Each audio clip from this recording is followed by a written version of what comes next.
Hello, hi guys! Magandang hapon sa inyong lahat. This is Rodriguez Mama Secret Channel, a faith healer o Zumata reader. So ngayong hapon na to, tignan natin sabihin sa iyo ng ating mga gabay. So this is a special gabay for the month of February 22 hanggang February 28 for the sign of Aquarius. So Aquarius, welcome to my channel. Ano kayang messages, advices ng spirit guides ang ating masasagap for today's video? Kaya kayang energy or kaganapan sa buhay ng mga Aquarius ang ating mahagilap. So guys, this reading is a general reading lamang, hindi lahat makaka-resonate. Kunin lamang po ang makaka-relate sa inyo. And comment down below kung kaninong energy ang ating nasagap. And guys, don't forget to like and subscribe my channel. And hit notification bell for more videos update ko. Maraming salamat po sa mga walang sawang pagsuporta sa aking channel. Lalo na ang hindi nag-i-skip ng ads naway pagpalain kayo ng Diyos at may kapal siksik liglig na guumapaw na biyayang manong balik sa inyo. So let's see guys, what is the messages advice sa iyo ng ating angel spirit for the sign of Aquarius. So let's see and watch this. Ano kaya kaganapan sa buhay ng mga Aquarius ang ating mga gilap? So guys, ito na. Ito ngayon at bubulabugin natin angel spirit. Please give me an information po.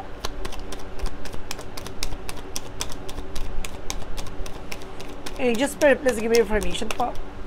So there's something, the Three of Wands, awaiting for a result, awaiting for a ship. Na may mga bagay na hinihintay ka, document, papers, or result. No, this is a possible na dumating na.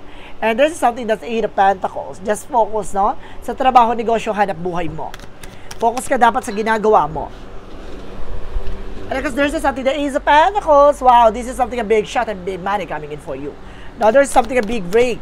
May tungkol about sa finances, no?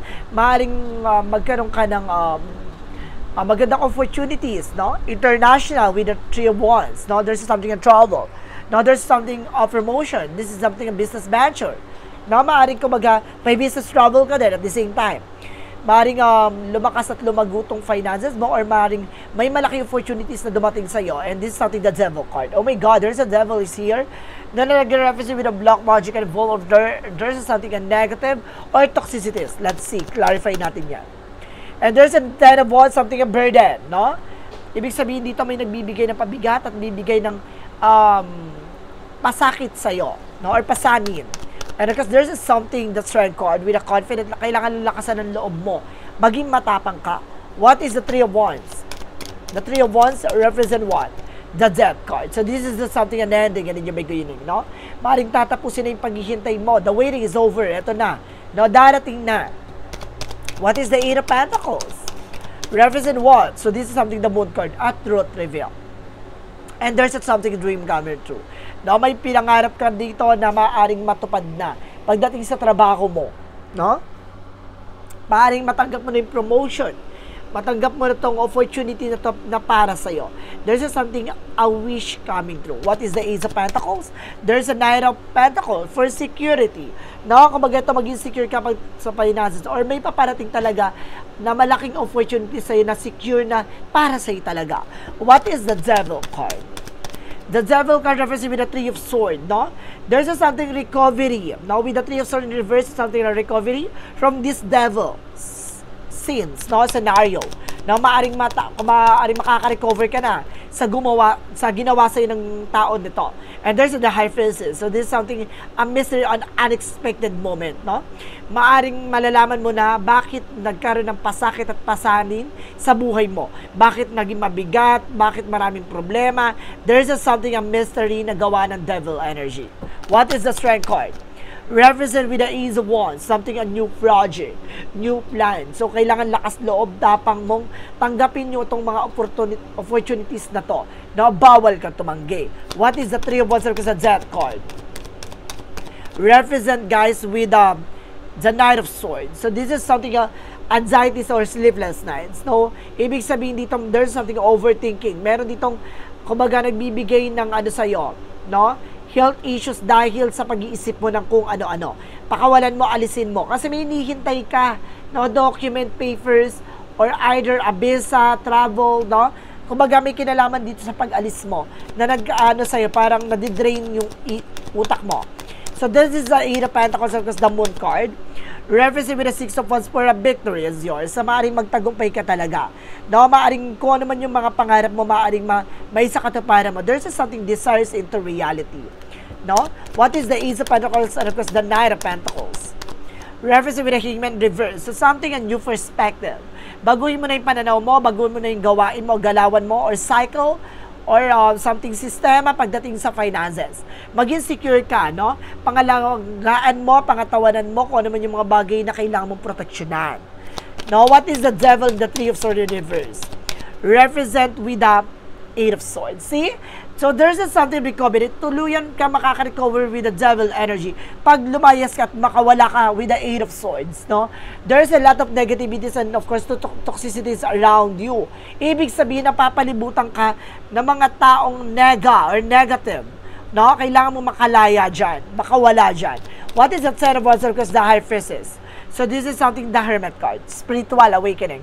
Spiritual, abilities, no? Maaaring magkakaroon ka ng knowledge, vision, intuitions para matuklasan mo kung bakit naging mabigat ang iyong pamumuhay. Kung bakit nagkamalas-malas ang eksena mo. There's a strength card because the Ace of Wands, the Ace of Swords represent with King of Pentacles. So this is something practicality. So kailangan maging practical ka at secure ka pagdating sa finances. There's a good sense pagdating sa pagmamanage ng pera, no? So ibig sabihin dito kailangan maging wise ka. Maging matalino ka, no, sa paghawak ng pera. Lakas loob mong harapin, lakas loob mong kumbaga proteksyonan kung ano man yung pinaghirapan mo. Let's see what is the outcome. Ang pinaka-outcome dito, guys, is the something the Five of Pentacles for financial crisis or financial loss, no? And there's something the Page of Pentacles, investment, no? Invest wisely, no? Iwasan mo yung mga luho, mga bisyo, yung mga bagay na walang katuturan dahil maaaring maubos ang mga pinaghirapan mo. Additional messages. And there's the Chariot card. There's an action and movement, no? Kailangan kumilos, gumalaw. Ganon. Additional messages. For the outcome is something, a Five of Swords. Nagkakaroon ng self-sabotage not because of your action.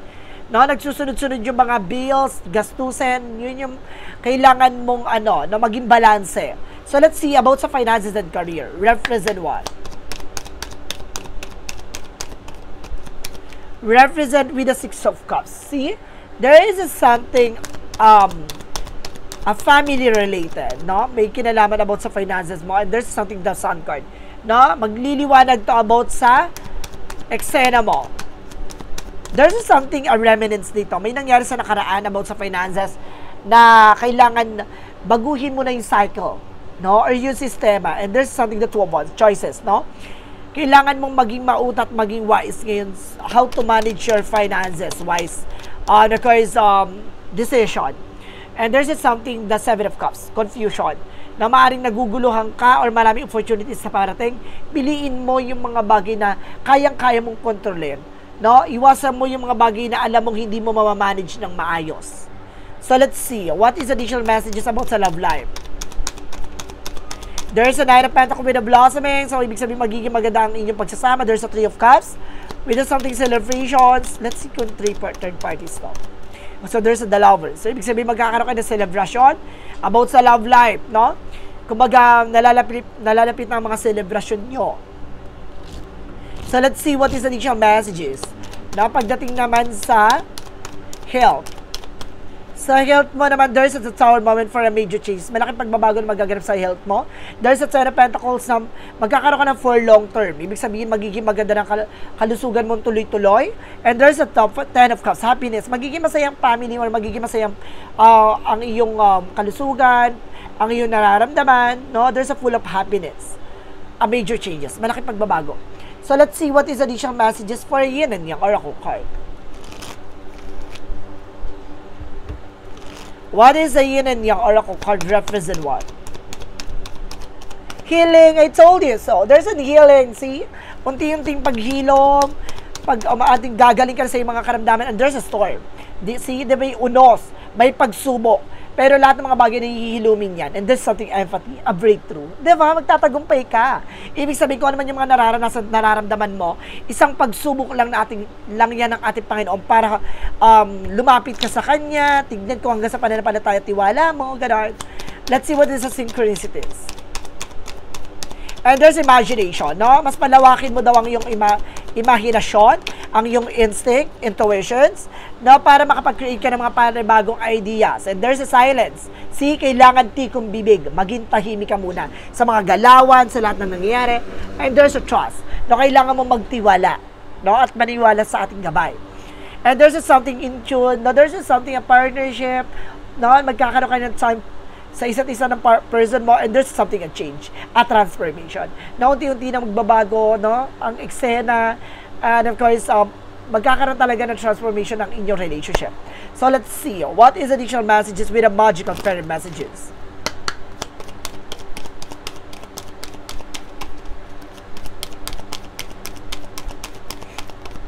And there is a children. So, see, malaking factor dito ay maaaring ang mga anak nyo, no? May anak ka dito na maaaring naaapektuhan, no? And there's a son, no? Especially yung anak mo lalaki. May anak ka dito lalaki, madam, sir. What is the romance angels represent what?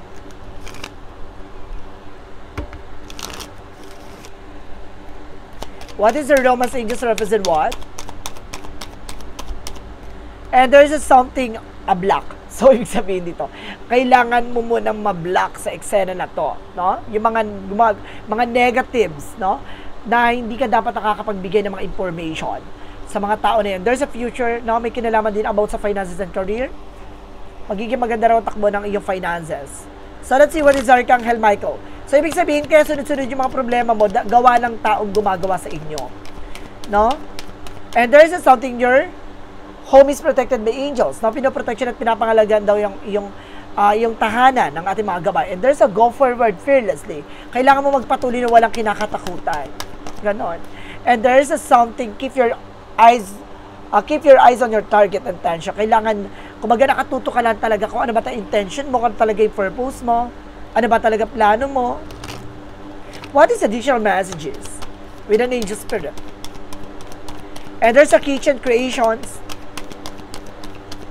Ibig sabihin dito, kailangan libangin mo yung sarili mo, no? Sa pagluluto, sa pagkain, and there's a gift. No, there's a past life. Ibig sabihin nangyari ito sa nakaraang buhay mo. Parang nire-review ka na lang. No, parang sinasabi sa'yo dito, nakasurvive ka dito, kayang-kaya mo masolusyonan yan. Diba? Let's see what is the angel's answer. And there's a peaceful resolution. Magkakaroon ka ng kapayapaan solusyon, and of course, success situation. And there's a something as your angel. So, kailangan mo lang lumapit sa iyong mga gabay. So, let's see what is additional messages with an angel spirit guides.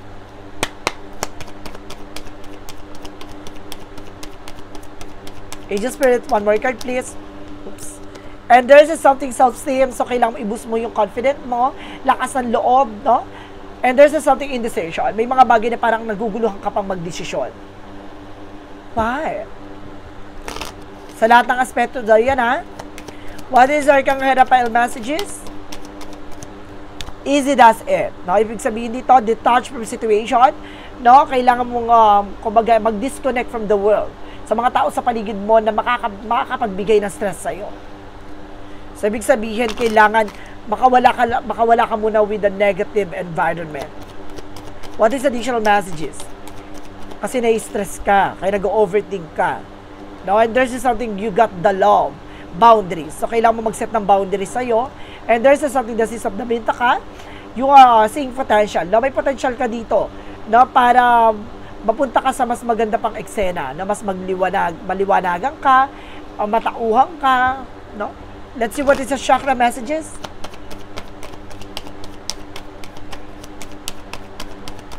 Isolation. You're feeling stuck. No? Hindi ka makakilos, hindi ka makagalaw, and there's something recovery. Don't you worry, makaka-recover ka na. And there's a gratitude, just be thankful sa lahat na nangyayari sa iyo. What is the Monsology? Represent what?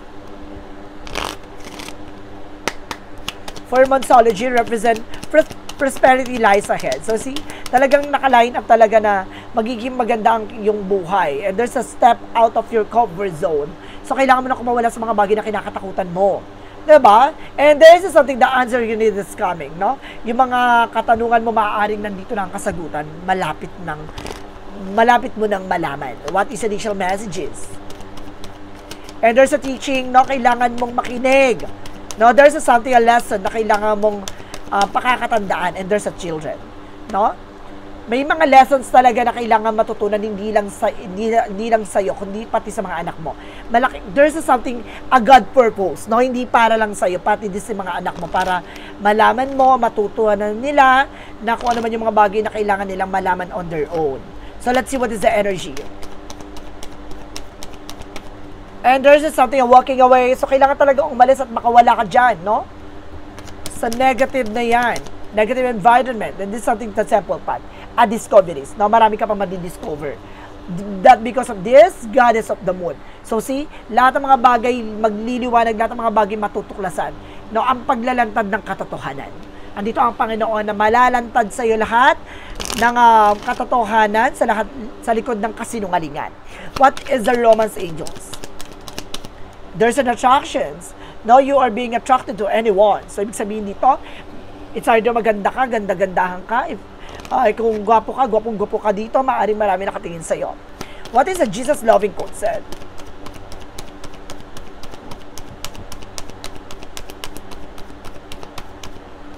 Heal the sick that they're in and say unto them, the King of God is coming to you. See, pagagalingin ng ating Panginoon lahat ng sugat, lahat ng sakit na mga pinagdaanan mo. Tandaan mo, nandito ang ating Panginoon, ginagabayan at pinuproteksyonan ka. See, lahat ng mga bagay na nangyari sa'yo, it's an instrument with God na kailangan mo munang malaman to, kailangan mo munang matutunan to bago niya hilumin lahat. No? Kailangan mo muna makawala sa toxic and negative environment. So let's see what is the angel's number.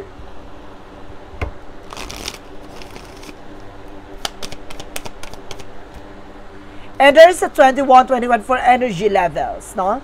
There's a something, a waiting, discipline, and of course, there's a something, a journey. Talaga meron talagang tatahakin na pataas ng pataas, no? And the day you were waiting for this, waiting for will come. Maintain discipline, you're getting closer to your end goal. There is no need to overextend yourself. Guard your energy to remain focused. It will pay off. It's a climb, not an elevator ride. Trust in you. Magtiwala ka sa sarili mo na kaya mo yan. No? Ganun talaga. May yung, may aangat, bababa, no? Na may down part, mayroong, kumbaga, makaka-recover ka, biglang magbabago na naman, mag-shape up na naman. Ganun talaga ang buhay. No? Kailangan mong matuklasan lahat ng mga bagay para ma-maintain mo ng maayos. What does the energy represent? A love appears, no? Love can exist. I re-announce my pain and release my resistance. Today, I choose to reside in the light of my being. I rise up boldly and ask for the understanding that will free me of my duality. My fears are heard, and God sends angelic help so that the love and peace find their way to me when I open my eyes. Love of fears. So see, buksan mo ang iyong mga mata at puso para makita ang totoong nilalaman at kahulugan ng inahatid na mensahe ng iyong mga gabay. So guys, this is a special gabay for the month of February 22 hanggang February 28 for the sign off. For the sign of Aquarius. Aquarius, maraming salamat for this wonderful reading. So once again, this reading is a journey din lamang hindi lahat makaka-resonate.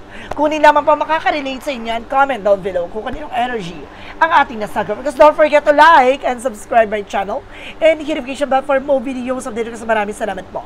Sa mga walang sawang pagsuporta sa akin channel, lalo-lalo na ang hindi nag-i-skip ng adsaway, pagpalain kayo ng Diyos at may kapal, siksik lig na gumapaw na biyayang manong balik sa inyo. At maraming salamat and see you in the next video. Bye-bye and babush!